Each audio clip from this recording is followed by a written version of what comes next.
All right, I think we're somewhat live. I think we're still getting some people on, but I wanted to go ahead and get some conversation started. I wanted to see, everyone's talking about the things that they miss as far as not being able to do this or that during the COVID crisis. But I wanted to ask, what are some fun things that you've been able to do while you're staying inside? Well, okay, I'll tell you what. I snuck out today and took my daughter on a bike ride. We were both wearing masks, and I got a trailer bike, so we rode around in the cemetery and had a nice little time. Sounds pretty nice. What about everyone else? Mark, have you done anything fun?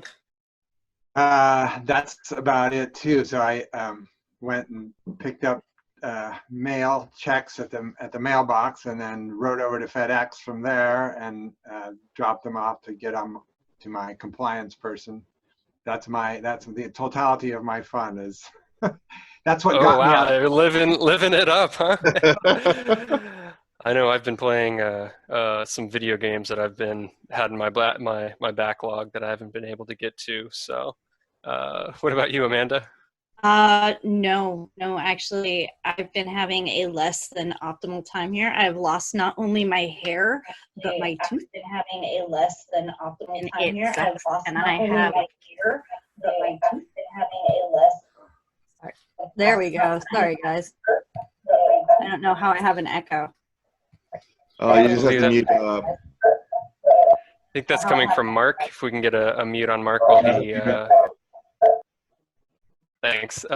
So we're still getting everyone's tech stuff set up. So Hey, that's the joys of living in the crisis, right?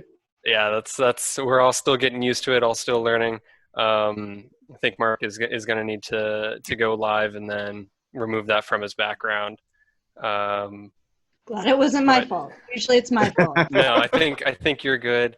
Sorry to hear you're having a less than optimal time, as I've heard 3 times in a row. So I hope that things start getting a little better. For all of us.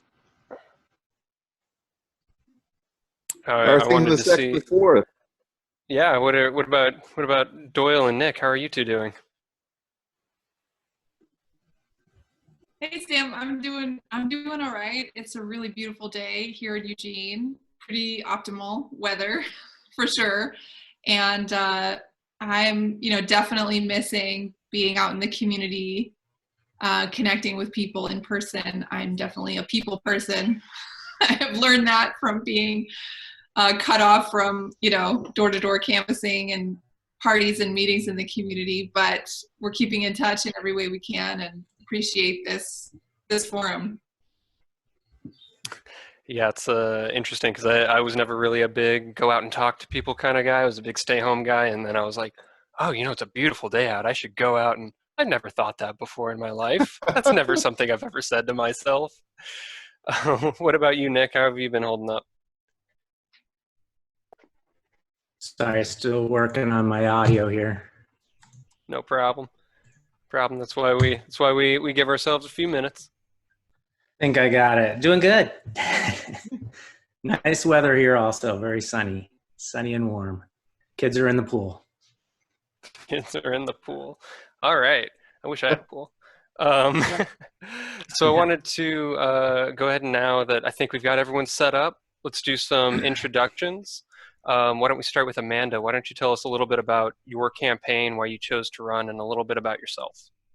All right. Well, I'm out here in Oregon District 1, and I'm running for disability rights. I thought the best way originally to serve my district was as a firefighter and EMT, and that's really like what I planned to do. But while I was saving up tuition, I fell at work, and what should have been a simple injury turned into full body reflex sympathetic dystrophy, all because my employer put more priority on their work and their profits than my body. So I'm out here fighting for the disabled, the injured workers, and the patients who've really been left behind in our society. That's amazing. Thank you. Nick, can you tell us a little bit about yourself and your campaign? Absolutely. Thank you. So I grew up in Sam's Valley, which is about an hour outside of Medford, middle of nowhere. Grew up on a small farm, and then opened up businesses once I got out of school. Worked in retail for a few years, and then opened up my own retail business. That took me through the last 20 years. And what I found as time went along, successful business became harder and harder as a small business owner. There was more and more of the tax breaks were going for the huge corporations, and there wasn't any, enforcement of antitrust laws. And so, people would come into our store and spend an hour or two getting our help picking things out, and then order it on Amazon on the way out the door. So I just found that that, along with our current president getting elected, that I wanted to get involved and try to make a difference. So I wound down my business and worked on campaigns for a couple years, volunteer and paid jobs, and kind of learned the ropes. And here I am a couple years later, throwing my hat in the ring. Thank you so much. Mark, can you tell us a little bit about yourself? Sure. I grew up in a small rural town in western Colorado. I've been a photojournalist for about 30 years, and in doing that work for people like National Geographic, I was seeing climate change occurring much earlier than it had been predicted. I was seeing some of the first effects, and I wasn't seeing any real work being done on any level of government. So because I wasn't a billionaire, I couldn't run for president. So I ran for Milwaukee City Council, and I've been on the council now 8 years.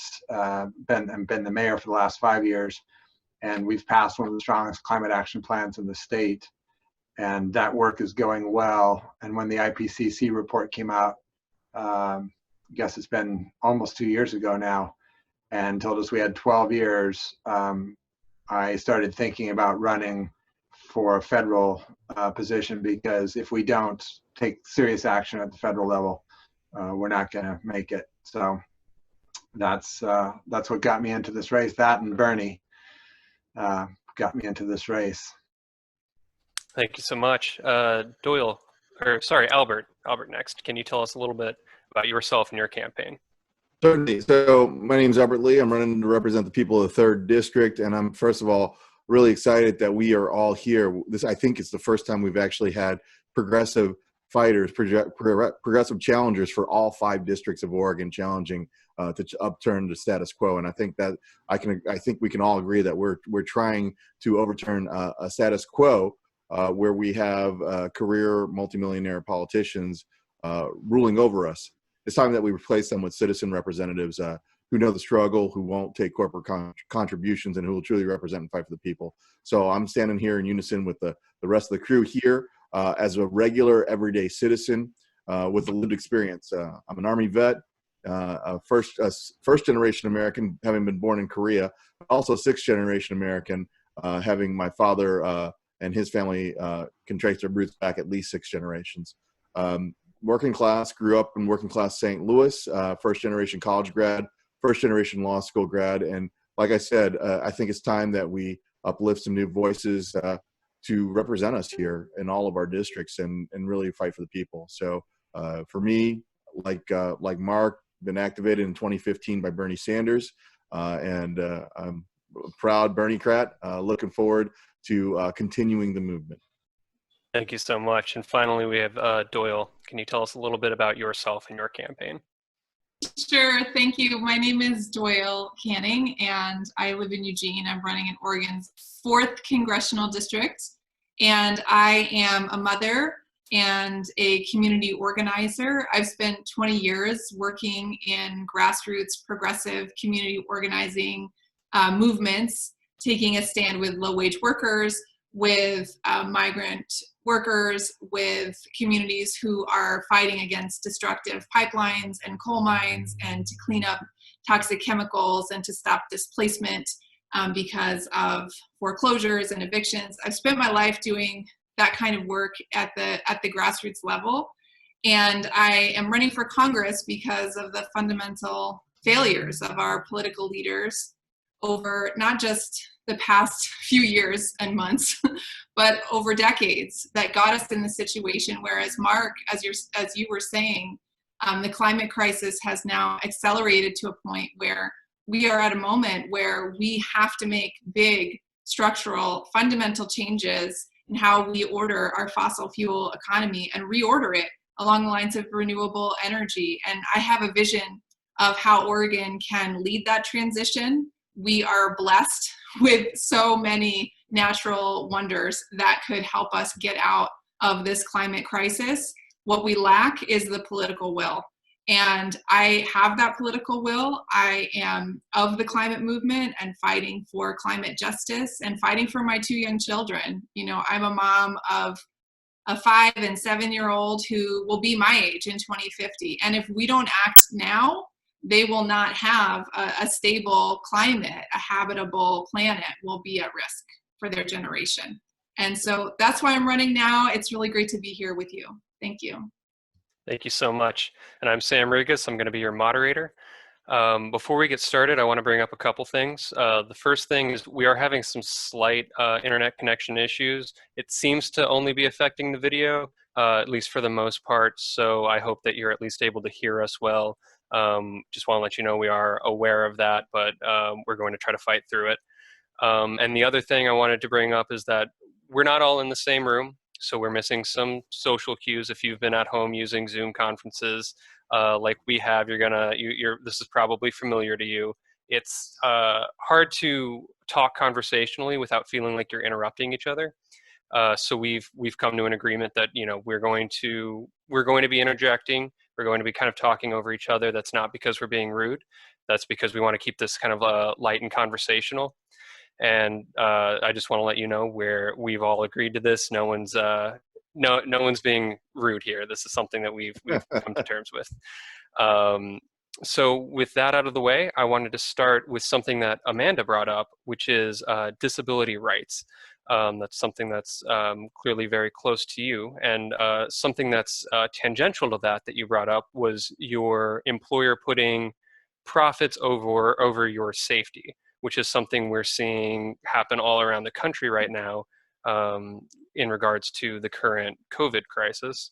Employers who aren't protecting, you know, aren't giving their employees personal protective equipment, aren't ensuring social distancing at the workplace. Can you tell us a little bit about what that would look like under your guidance if you were in office? And I want to open that question up to everyone else. What kind of legislation would you want to enact in regards to that? I can tell you right now that one of the big issues that we're facing with workers and the pandemic is workers' compensation. Workers' compensation is an inadequate program that leaves workers struggling and fighting for the benefits that should be guaranteed rights as part of the social contract that we enter into as an employer and an employee. I mean, these things, the care if you are injured at work, the benefits to survive and maintain your house, they should not be things that we have to fight for. The way we have workers' compensation set up right now, each person and their body is different. The amount that they're worth, their life is worth, is different based on each state, and each program is different. And all these private interests have come in and completely gutted the program.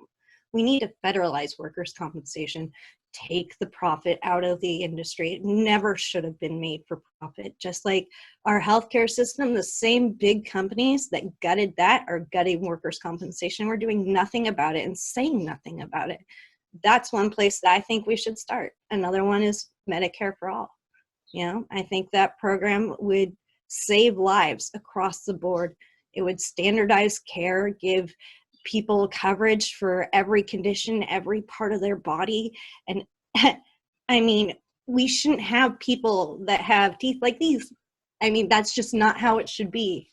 Dental care, eye care, you know, we shouldn't have people falling below the line of coverage. That's something I face here in Oregon, is that Medicare only covers a certain point, and everybody that is sicker than that is left off. We don't get coverage.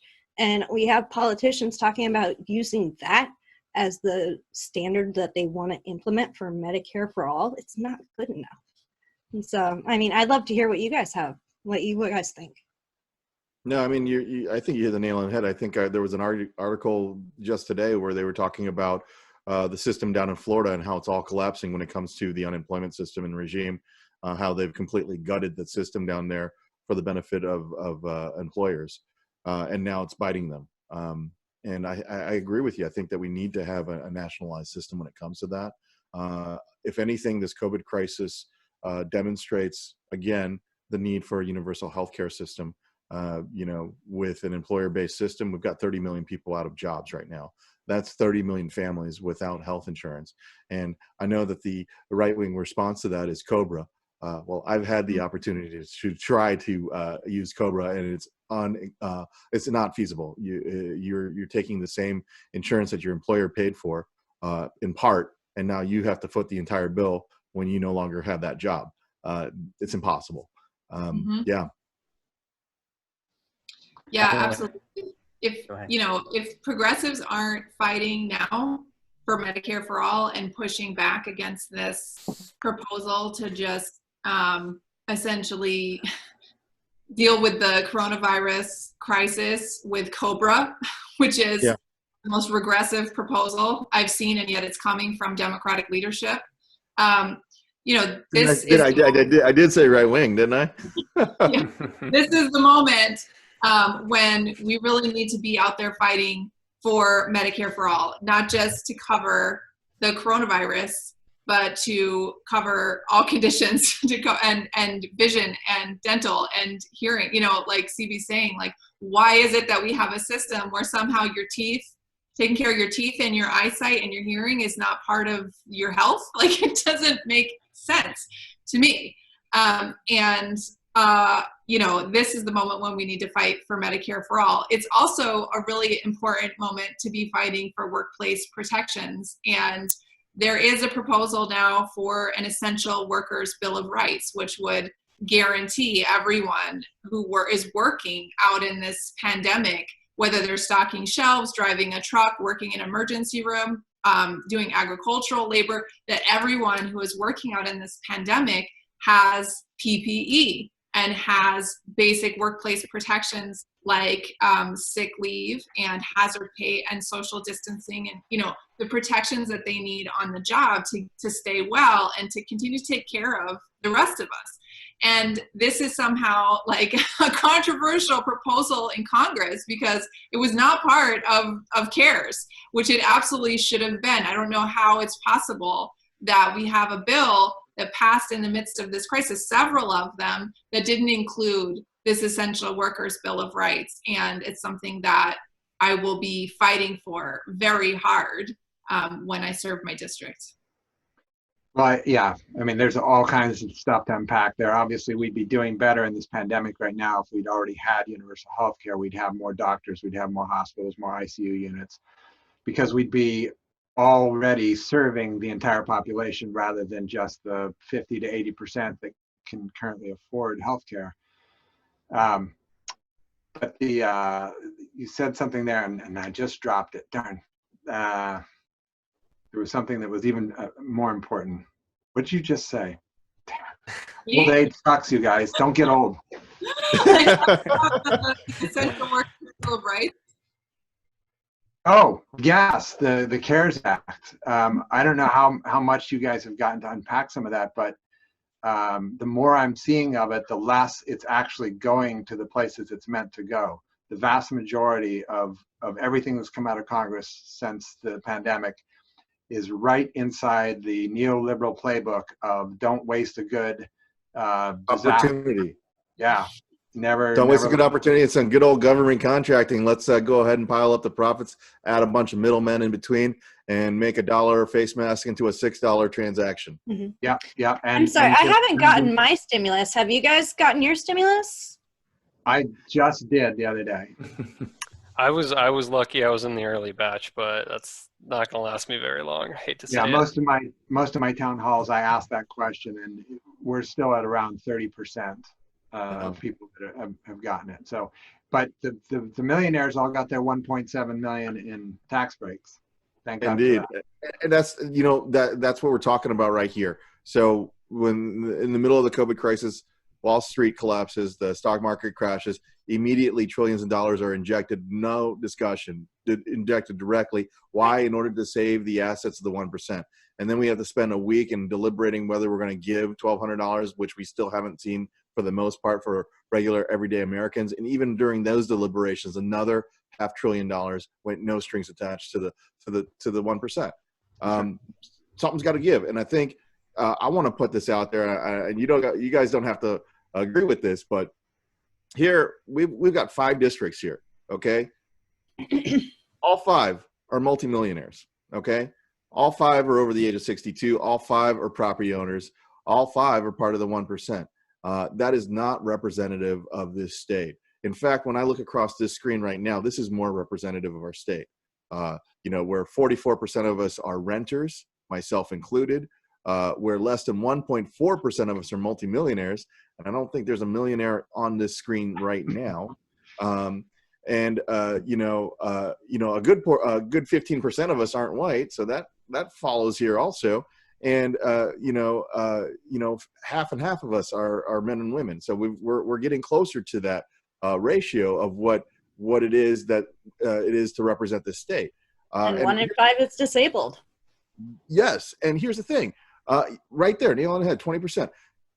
We need to have representatives, not career politicians. We need to have representatives, and they need to come from different perspectives, from different vantage points, so that we can cover all the blind spots, so we can understand and know what it is that we need, right?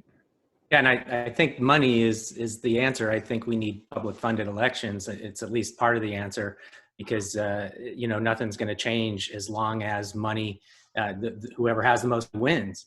And it's tough, because we're all sitting here saying we're not going to take corporate money, which is a great moral stance, but it makes it way tougher for us to win. So it's a catch-22. And my wife had this, and I had this conversation this morning, and it's tough because they do have the money, and we've got to get people motivated out to vote in huge numbers and turn this around somehow, because it's a catch-22, because if we can't win, we can't get money out. And if we don't take money, it's tough to win. So that's why it's one of my number one things is to get money out. We need to get money out of politics. And I think that when you're talking about that, the money translates into exposure. It translates into getting your message out. And that's what we would use the money for, is to convert the message. But I think you're right. We need to have publicly financed campaigns, and we need to shorten the campaign process, because I don't know about you, but I've been on this thing for a year, for a job that's 2 years long, right? Yeah. So 50% of the time of the duration of the job. That doesn't make any sense. These primaries should be 12 weeks or less, right? And then we have to turn around and start campaigning all over again, like the moment we get into office. It's ridiculous. Yeah, you can't be doing your job if you're raising money, but that's what you have to do for half your time in office, is raise money. So it's almost like it's designed that way. Almost. No, you're always. Many a politician has gotten wealthy on this whole thing, Well, I think this idea, though, that you need big money to win is a really dangerous one. And I don't know about the other areas where you all are at, but here in Eugene, just in Eugene zip codes, people from Eugene sent Bernie Sanders' campaign over $1.5 million. Yep. Or just the 2020 campaign. Okay, yep. So it is absolutely possible. It is right here, all around us, a movement of people who are giving 5, 15, 25, some 2,500. There's a handful giving a lot, but a lot of people giving a little bit, and who are committed to Medicare for all, who are committed to the boldest, most ambitious Green New Deal possible, who are committed to Bernie Sanders' platform of not me, us, and a future to believe in. And to me, that is what is most inspiring and affirming. It's like, this is what this district is invested in. People sent Bernie more money, and there were more donors to Bernie than any other candidate in the Democratic primary. And so what does that tell you? it tells you that my campaign and candidacy and platform is reflective of what the electorate is looking for. Absolutely. Absolutely. And then on the flip side, sadly, you know, we hear stories like Justice Dems now trying to form a PAC. And I think that that's going about it the wrong way. Right. We need to get the money out of politics. I know if we all get in, I know that is going to be one of the biggest things that we're going to be challenging, because quite frankly, it's the money in politics that causes all of our issues, from the climate emergency to the endless wars, to the immense wealth gap, to the suppression of our minimum wage. All of those things are because of the money in politics. Absolutely. Yeah.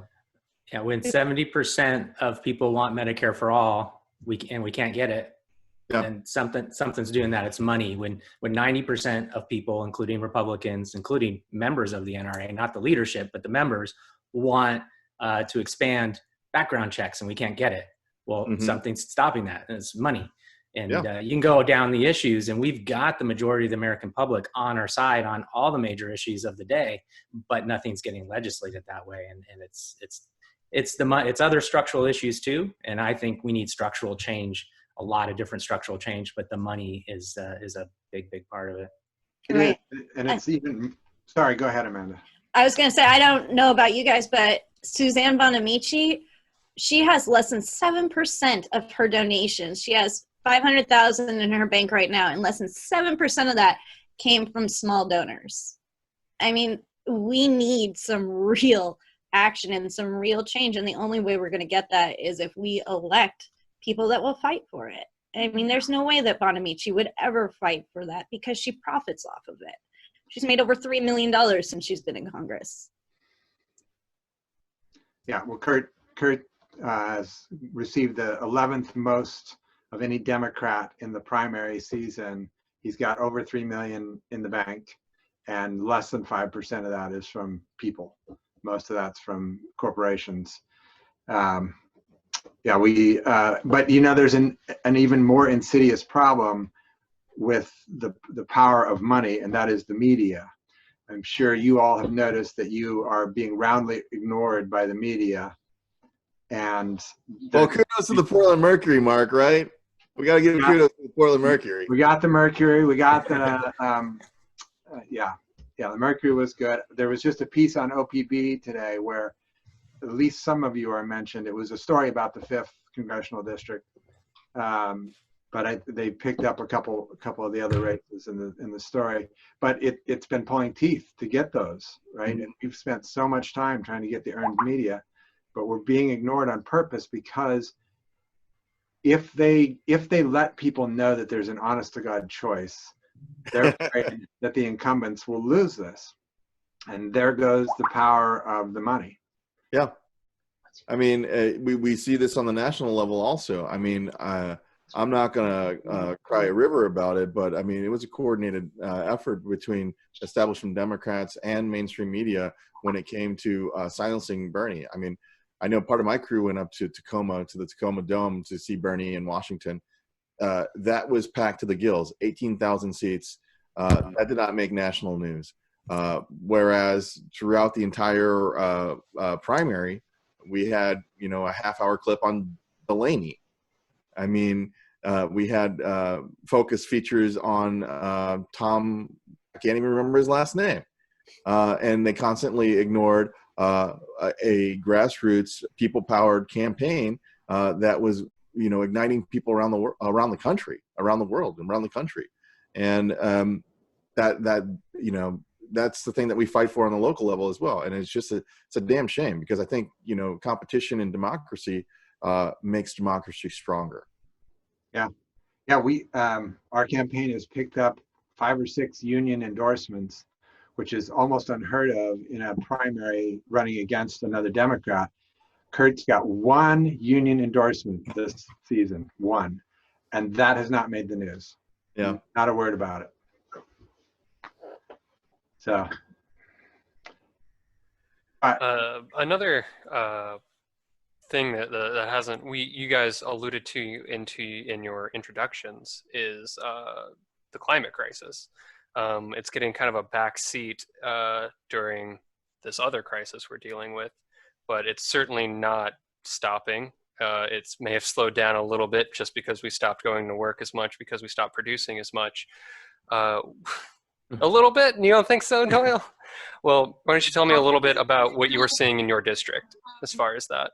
Yeah, it would be really great if we could see some kind of measurable decline that would make a dent in our climate crisis because of people staying home.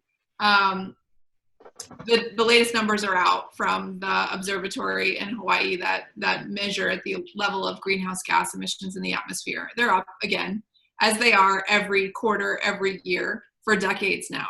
And that's not going to slow down because of what's called the lag effect. So the emissions that they're measuring in the atmosphere now are 10, 15, 20 years old.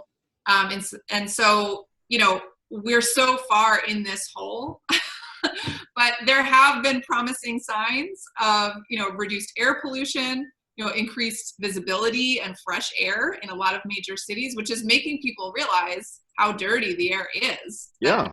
It feels so much cleaner, and it is so much cleaner. So I am optimistic that experience will help people see what is possible and what is necessary right now in terms of overall pollution.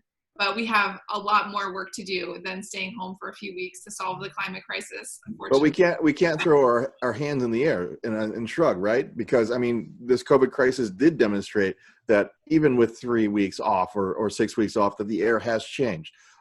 It is not that we can't do it, it's that we lack the political will. It is because, all of the measures when it comes to these cap and trade bills and everything, I don't look at those as progress. What I see is foot dragging. It is delaying so that they can continue to extract as much profit as possible through these extractive resources before the party is over. We need to make the party over now, right? Yeah. We need to end the use of fossil fuels now. We have to, at the very least, end the subsidies of fossil fuels.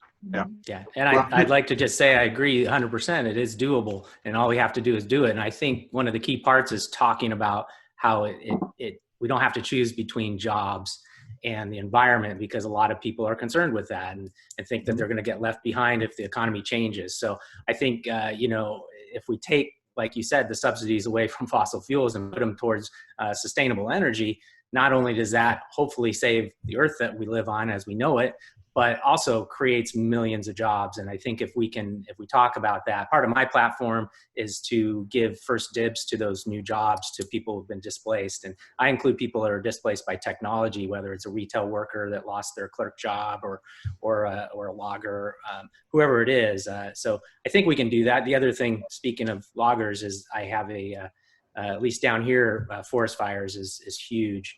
And I have a whole, I think we should start a forest care unit, national forest care unit, where we can pay people. So if we can take care of our forests correctly and harvest them responsibly, and also provide jobs in that manner. And so I think if we talk about all the pieces together, I think it is absolutely doable, and we can get a lot of those people on our side that are maybe just a little bit afraid to make the leap. Well, I actually think this is our moment. I think coming out of this crisis, we're going to be in an economic position that this country has not been in since the Great Depression. We're going to have that many people unemployed, that many businesses are going to be lost.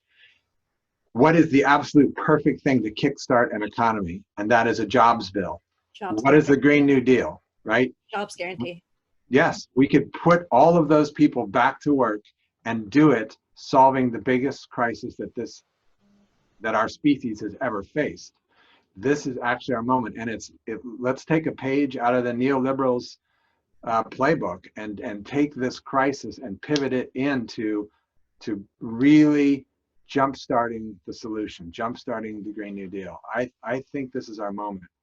I think you're right, and I'm glad you jumped on that. I heard the same thing when Nick was talking. I heard a jobs guarantee for one thing. The other thing is, with this pandemic, with the culmination of all of our crises, not only is it a good time for a jobs guarantee, and I think it's time for a complete and total reset. One of the things that I've been looking at, and one of the things that I've been talking to several economists about, has been a debt jubilee, and that is basically eliminating all debt. I'm talking about medical debt, student debt, commercial and consumer debt, from the individual all the way up to corporations, and doing a complete reset. The time is now. And then when we talk about healing our planet, everything comes in coalition, and you're talking about things like building out and rebuilding our infrastructure nationwide, a high-speed rail system.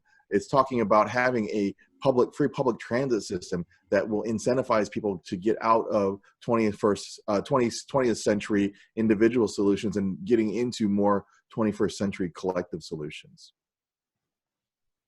We'd be able to have a society where disabled people can actually get around and function as part of the society. That's not grandfathered in under the former ADA. We could actually update it, ensure that people actually have a place.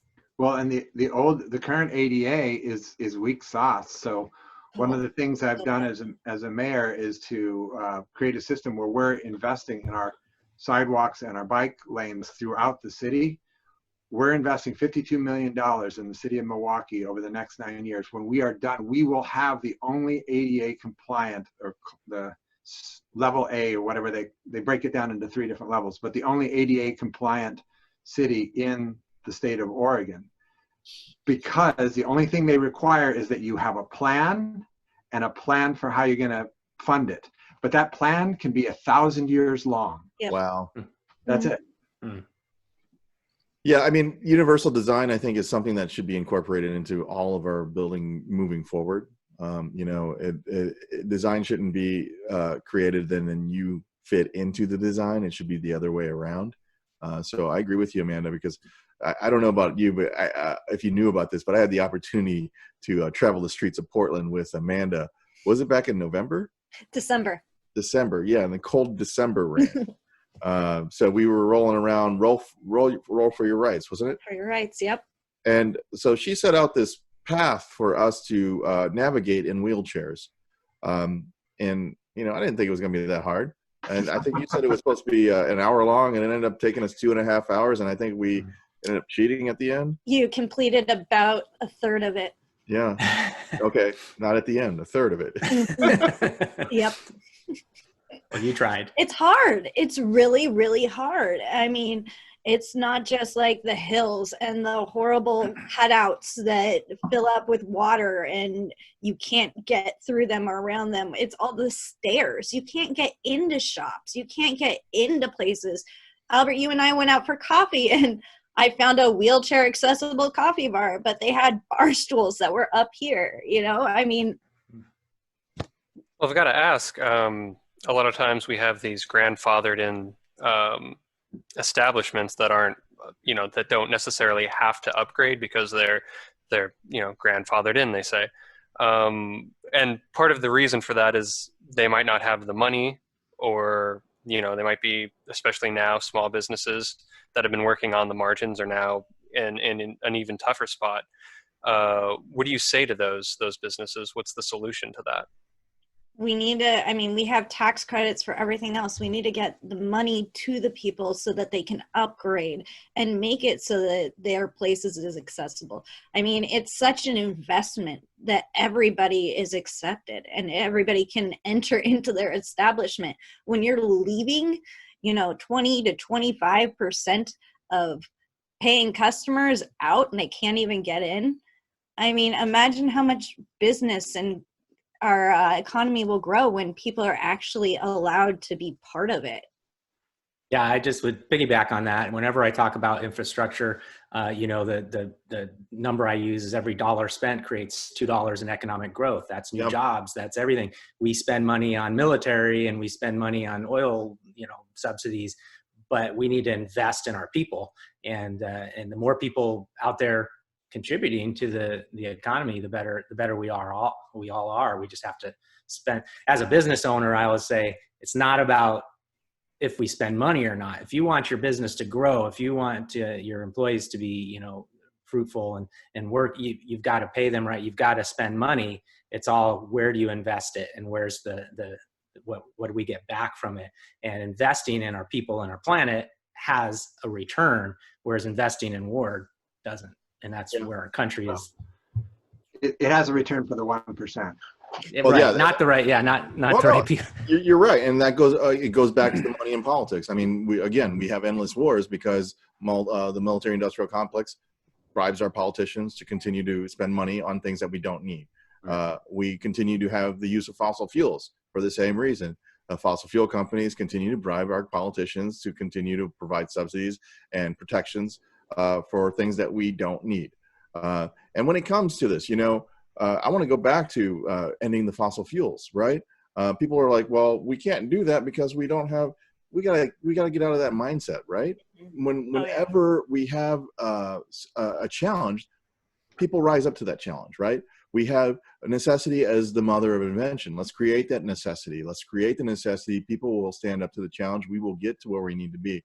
If we continue to put in these supports, these unnecessary supports, we're going to continue to delay the inevitable, and it's going to cost us all so much more in the end. Yep. So I put together a TEDx talk at the University of Oregon last year about the climate crisis and solutions to it, and talk a lot about, what I think the Green New Deal needs to include and why. And fundamentally, this is about our capacity to imagine. And one of the closing slides that I have talks about the fact that the first steam engines that were invented in this country, they shaped them out of metal in the shape of horses. Because that is what they imagined transportation would look like. And that is essentially, the moment that we are in. We have to have that breakthrough into the new vision and a post-fossil fuel vision. And it's all around us. We have the technology that we have today.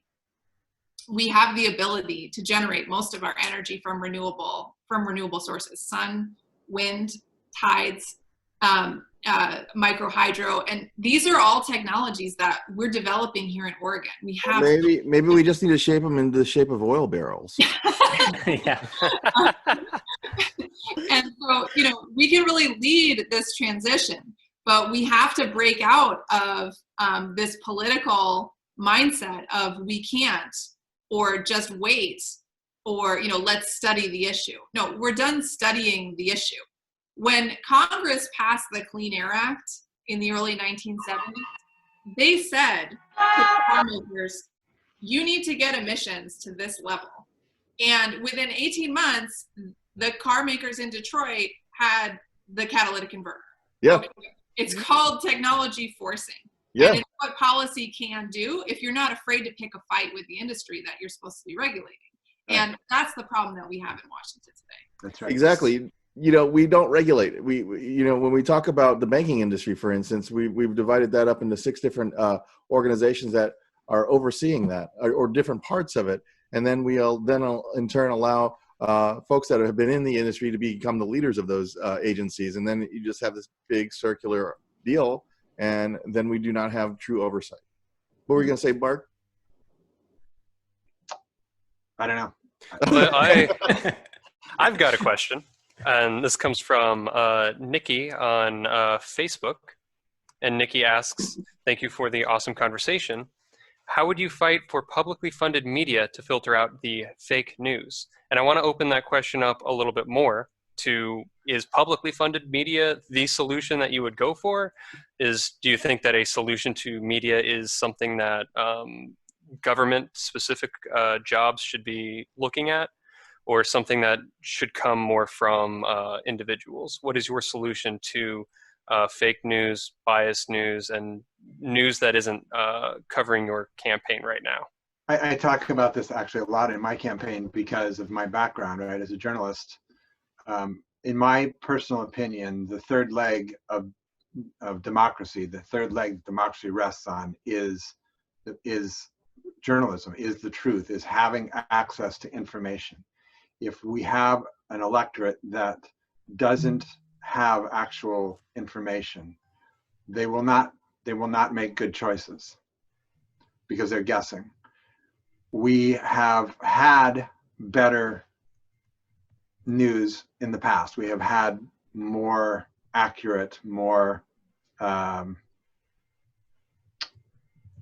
well-researched, more well-thought-through, more hard-hitting news outlets, from papers to TV to radio.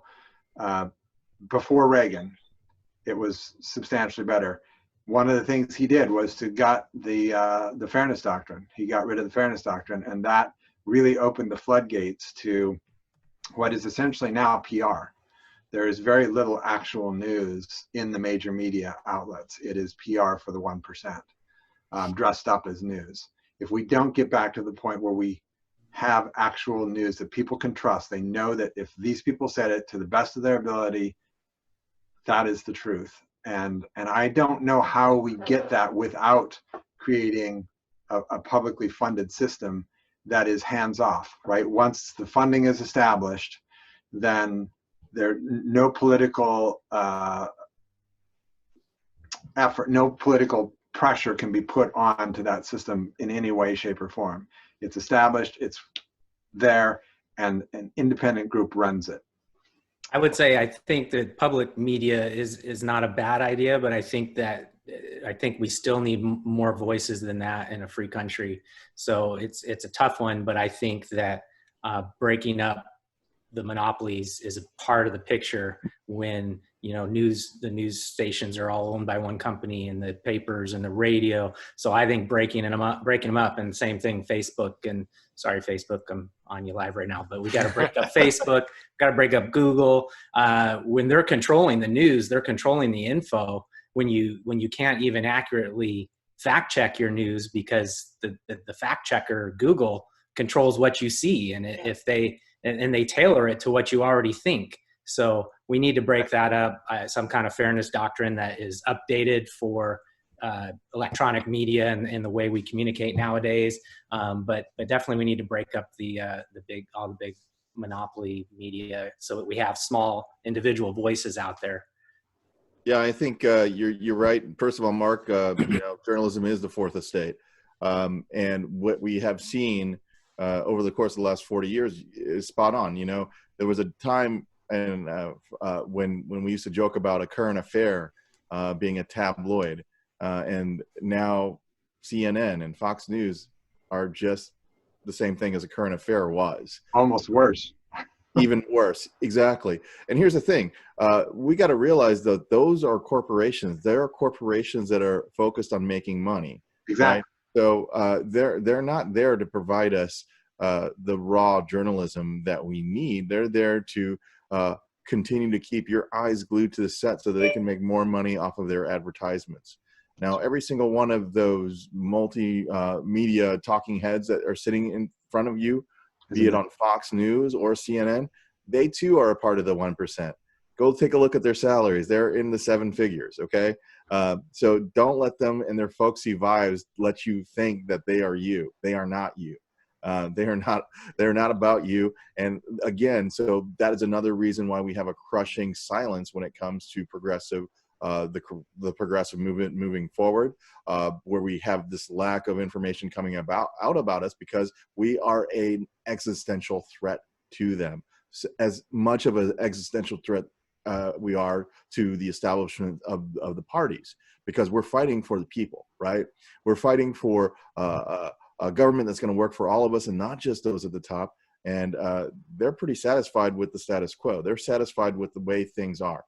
Now, as far as having the difference between a private versus a public journalism, I do believe that we need to fund public journalism, but at the same time, it cannot be the sole source. Today we just saw in the news today about Sinclair Communications and the FCC coming out with their largest fine ever against that corporation. And that's the corporation, that conservative group that has taken over the local news pretty much across the country. So that even here we've got, what's that? Down here in Eugene, it's the local news stations, TV news network broadcasts are all Sinclair, and they all own the same content. And so when they come out to cover an event, it's like, are you here with KVAL? Oh, I'm here with KVAL and KNTR. Yep. And it's like, oh, wait, I thought they were different networks. No, they're all owned by Sinclair. And what I've noticed, especially because, this is a small media market, is you have these journalists who work for those outlets, and they're not only running for 2 different shows, but there's just one reporter, and they're expected to be the newscaster, the cameraman, the editor, and they're like a one-man show. They do it all. And so, you can see just the ways that local news has been hammered by corporate consolidation. Right. And it affects our democracy in fundamental ways. The largest daily in our district, the Register Guard, just announced they're laying off several of their editors, and the editing of the newspaper is now going to take place in Salem, in another paper that's owned by the same conglomerate. Yeah. And so, what does Salem know about what's going on, in Cottage Grove? Like, this is eroding the foundation of not just our national political system, but like local news coverage of what's happening in our communities. And that is because of the rules about mergers of media companies that, as Mark, I think you were saying, have been eroded over the last 40 years. And that's really what we need to change, is those fundamental rules that allow these companies to just gobble up and gobble up and gobble up and get bigger and bigger, and then, cut the news crews down to to the bone, really. And so, if we're going to have a functional democracy, we have to have a functional free press. And it's a great question. Who owns the Washington Post? Bezos, our friend up in Seattle. Amazon owns the Washington Post. Yeah. Mm-hmm. Who owns not Thomson Reuters, but Bloomberg News. Bloomberg.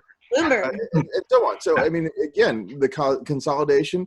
And here's the thing: you're talking about the local papers. Oregonian is but a shadow of its former self. I grew up in St. Louis. The St. Louis Post's batch is worthless now. Keep us all in the dark. Keep us satisfied with whatever we want to hear, so that we continue to buy their ads. Use fear tactics to keep us in line. Yeah. Well, that's we're coming up on an hour now. That went by super quickly, but all of our candidates have other things to get to. We've got voting coming up very soon. I believe the date on that, we check my ballot. If you're doing May 19th, if you're doing the drop off, but if you're mailing in, May 14th. So get those ballots in, not 19th, but 14th if you're going to mail them in. And I assume more people are going to want to do that this election than any other election, because of both the COVID crisis and also because of stamps. It's totally free now for all of Oregon, which is the way it should be across the country, but that's a whole other topic. So I wanted to encourage everyone, make sure you get those in by the 14th. Before we get going, though, I want to give each of our candidates another moment to talk about themselves, give a closing statement, talk about where we can find them and their website. So I want to start again with Amanda. All right. Guys, thanks so much for having me here today. This means so much. It's so important that our constituents have a chance to hear from us.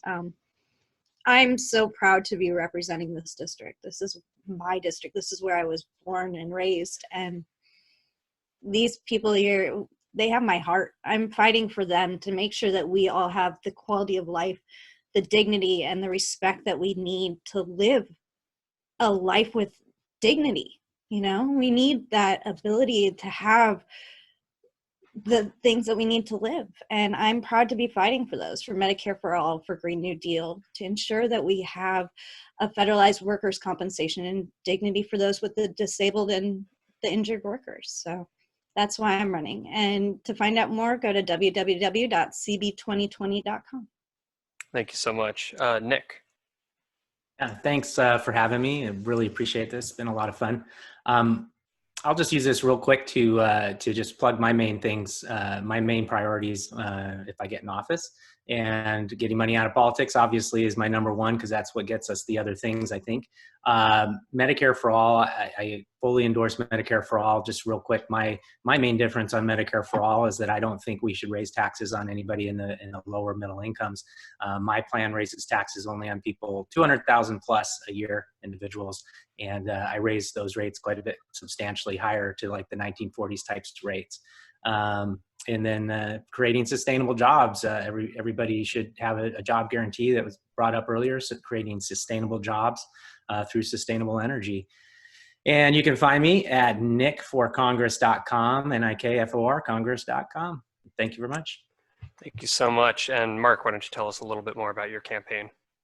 Well, I think we all are fighting for the same things. And one of the things I want to say is that for those of us, any of us that don't make it to Congress, let's not let this die. Let's let this be the beginning of a movement where we continue to rally people up, and because we're to cause any of these things we're talking about to happen, we're going to have to cause the people to essentially rebel. The 1% has a stranglehold on our country, and until we create a movement like the civil rights movement, like the women's rights movement, we're not going to see what we want. But I believe that we have to address the climate crisis like we got into World War II, with the same intensity, the same level of investment, and the same focus. And I feel the same way about the Medicare for all, that needs to be done immediately. So those are the main things I'll be fighting for, along with getting politics or money out of politics. MarkGamba.com is our website. Please, everybody, vote, and get your friends to vote, get your neighbors to vote. Thank you. Thank you so much. And Albert, why don't you tell the viewers at home where they can find out more about your campaign? Thank you. Thank you all for joining us here today. Oregon, take a look at the screen. This is representation. This is representation for the state of Oregon. Okay, it's time that we end this oligarchy of career multimillionaire politicians who have been in for decades and decades and decades. It's time that we have citizen representatives who are going to represent, truly represent, and fight for us. You know, all the topics that we talked about today are topics that are near and dear to all of us. You can find out more information about me at albertlee2020.com. And please do take a look at these representatives. These are citizen representatives. For folks in the 3rd District, I'm asking for your vote. I'm asking for your vote by May 19th. If you want to put it in the mailbox, by May 14th. But if you need to ask any additional questions, feel free to reach out to us. hello@albertlee2020. We will get back to you. I know that there have been a couple of questions that came in today, and we're going to be responding to those. So thank you. I appreciate it. And please vote Albert Lee. Thank you. Thanks. And finally, Doyle. Yes, thank you to each of you for being part of this. This is a really great conversation. My name is Doyle Canning. I'm running in Oregon's 4th District in the Democratic primary. I'm the first serious challenger in a generation in 33 years, and I am running a totally grassroots campaign that is supported by individual donors and not corporate PACs and lobbyists. And it's time. Your ballot is probably in your mailbox or in your kitchen in a pile of mail somewhere. Find it, fill it out. This race for Congress is really important. And if you already know you're a supporter and you want to see us win, we need your help right now. We need your contributions of any amount, and we need you to help us on the phones. We have phone calling going on every day. We have 3 shifts a day. We have so many folks who have never done anything like this before, never been involved in a political campaign before. That's great.